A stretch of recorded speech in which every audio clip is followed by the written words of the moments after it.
Bonjour à tous les passionnés de Dieu. Je bénis le nom du Seigneur pour cette autre opportunité qu'il nous donne de proclamer sa parole puissante dont il nous est dit qu'elle est une épée à deux tranchants. Et aujourd'hui, je voudrais donc confesser Colossiens chapitre 2 au verset 14 qui nous dit, en parlant de Jésus, qu'il a effacé l'acte dont les ordonnances nous condamnaient et qui subsistait contre nous, et il l'a détruit en le clouant à la croix.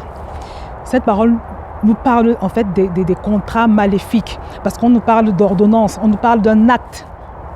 Et il nous est donc dit que les ordonnances de cet acte ont donc été effacées, elles ont été annulées par le sang de Jésus.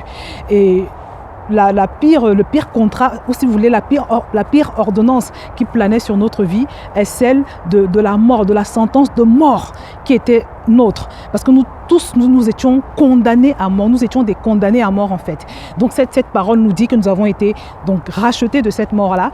Et c'est un verset qui est également valable pour toute personne qui ploie sous l'effet d'un contrat maléfique, toute personne qui subit les effets d'un contrat maléfique quelconque. Parce qu'il y a des contrats qui ont été établis dans la vie de certaines personnes à leur insu, par leurs aïeux, leurs ancêtres, par je ne sais pas qui, mais en tout cas, la vie qu'ils vivent aujourd'hui, c'est des conséquences de contrats maléfiques, d'ordonnances démoniaques qui ont été faites sur leur vie. Et ce passage te dit que le sang de Jésus a tout annulé, le sang de Jésus a tout effacé. Par exemple, il y a des sœurs en Christ, moi c'est des choses que j'ai vues en délivrance, il y a des sœurs en Christ qui sont mariées, elles sont mariées à leur père spirituellement, ou elles sont mariées à quelqu'un d'autre. Et quand c'est comme ça, la bien-aimée ne peut jamais se marier. Dans le monde naturel, elle a du mal à se marier.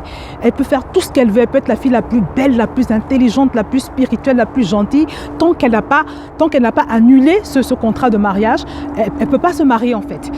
Il y a des gens qui ont des contrats maléfiques sur leur vie qui concernent d'autres choses.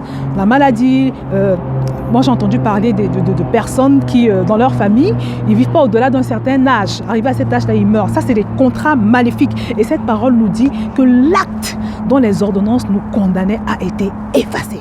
Le sang de Jésus a tout effacé. Mais pour que ça marche, pour que ça fonctionne dans ta vie, pour que ce soit activé dans ta vie, il faut que tu l'acceptes par la foi. Parce que comme je le dis toujours, la foi, c'est la monnaie d'échange du royaume. C'est la monnaie d'échange du royaume. Tu peux avoir tout ce que tu veux spirituellement. Si tu n'as pas la foi, tu ne pourras jamais rien recevoir. Tu ne pourras jamais rien prendre de tout ce que Dieu t'a donné. Donc c'est très important que tu reçoives également cette parole-là, que tu la médites, que véritablement tu puisses marcher avec. Et mon frère, ma soeur, je te promets que tu vas expérimenter cette libération, cette délivrance que le Seigneur te promet. Je te laisse me mettre ton verset en bas de cette vidéo et je te dis à la prochaine séquence de proclamation de la parole ONT.